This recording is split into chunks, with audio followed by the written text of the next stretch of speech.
When you're a happy person, when you can be happy in spite of things that are going on, then what you dedicate your life to and how you do it feels different. It doesn't feel like a grind all the time. There's a lot of unhappiness out there right now, isn't there? Yep. This is scary. This is a scary place to live right now. It's weird. We're in Canada, right? One of the freest countries in the world. This city's in big trouble. You know, more than anything, there just seems to be a lack of certainty out there. People are very uncertain.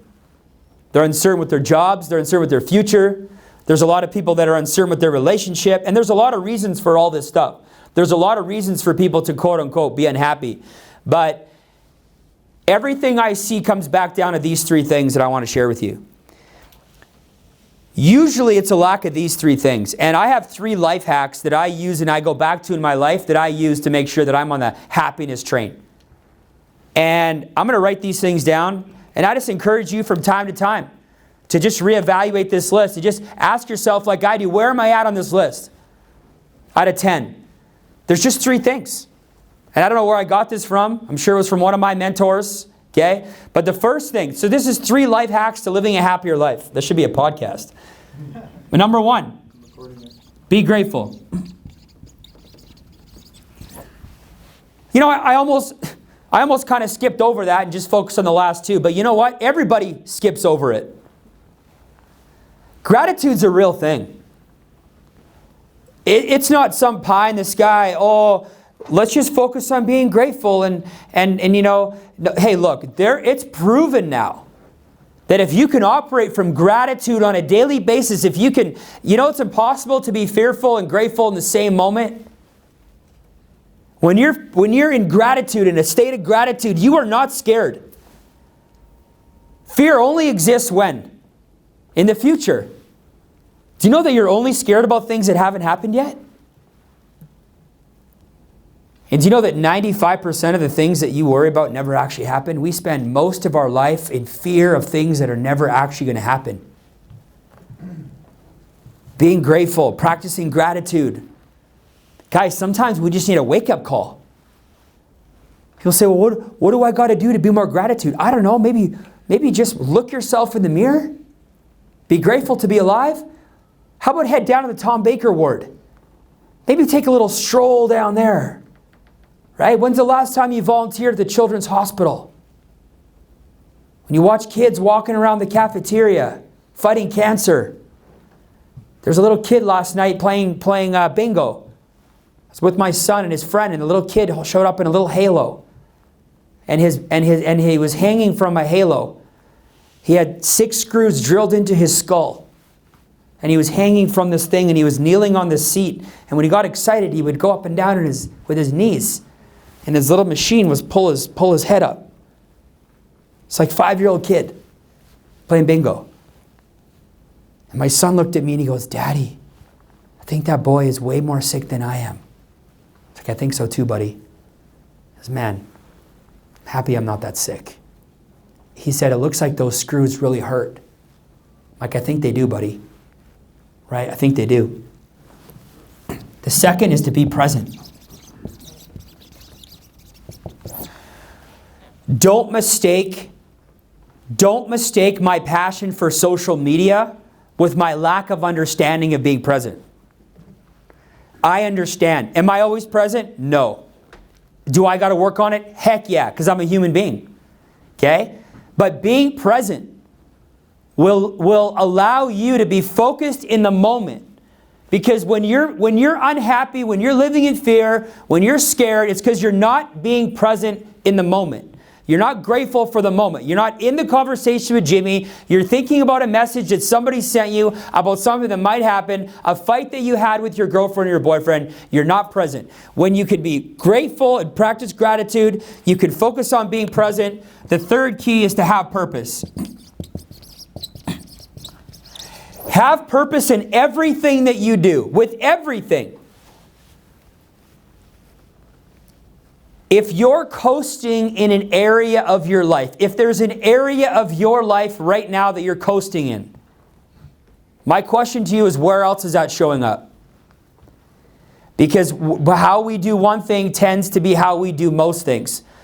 But do you have purpose in everything that you do? Are you here with a purpose? Do you eat with a purpose? Now, does that mean that we're going to be on track the whole time? No. No, you're not going to be on track the whole time.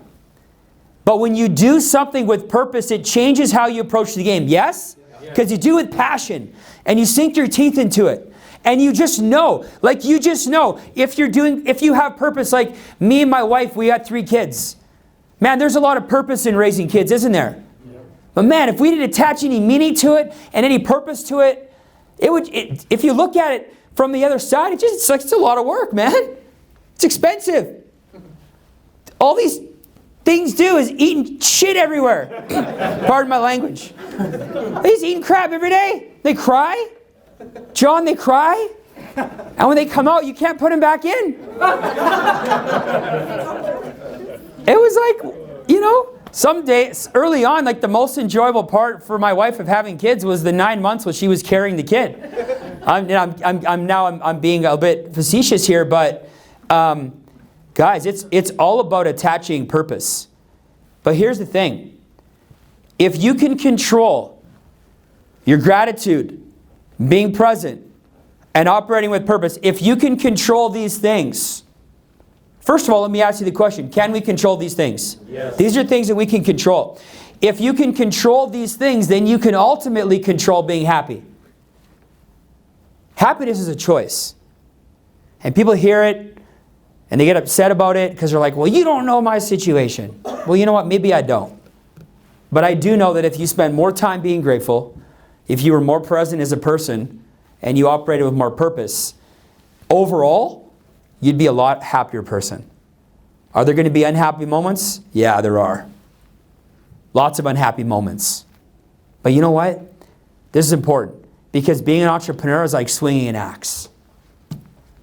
It's like swinging an axe. And when you're trying to cut down a tree, that tree is your goals, it's the dream, it's what you want. Everything you want is on the other side of this tree. But you got to pick up that axe every day as an entrepreneur, and you got to swing that axe. And you got to swing that axe. And some days that axe is going to feel a little heavy, isn't it? And you just barely get it up off the gravel. Just muster up enough power to take kind of a swing at it. And every once in a while, you got to change the angle of the axe, don't you? You might even have to sharpen it between swings. You might have to apply more pressure at times to the axe. But you know what the key is? You got to keep swinging. You have to keep swinging. You have to keep going. You have to keep swinging. You can't stop swinging the axe. You can't start and then stop and then start and then stop and expect that tree to get chopped down. There's momentum that comes with swinging the axe. The question that I have for you all right now is this. Can you be happy while swinging your axe? Can you stay happy and swing the axe? And I'll submit to you that I think most people can't do both. Not in this business, not in our team necessarily, but I would just say in general, most people have a hard time doing what it takes, grinding it out, paying the price, and being happy. You want to know why? Because they have no purpose. They don't know why they're doing it.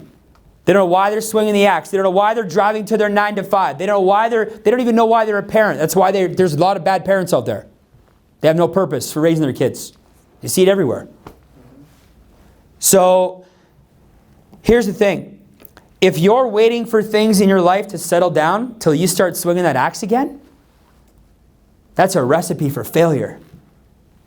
When's the last time you picked up that axe and maxed it out in a 7-day period? When's the last time? All eyes on the way I vibe when I walk into the room. Wind blows underneath the soles of my brand new pair of shoes. I got the attention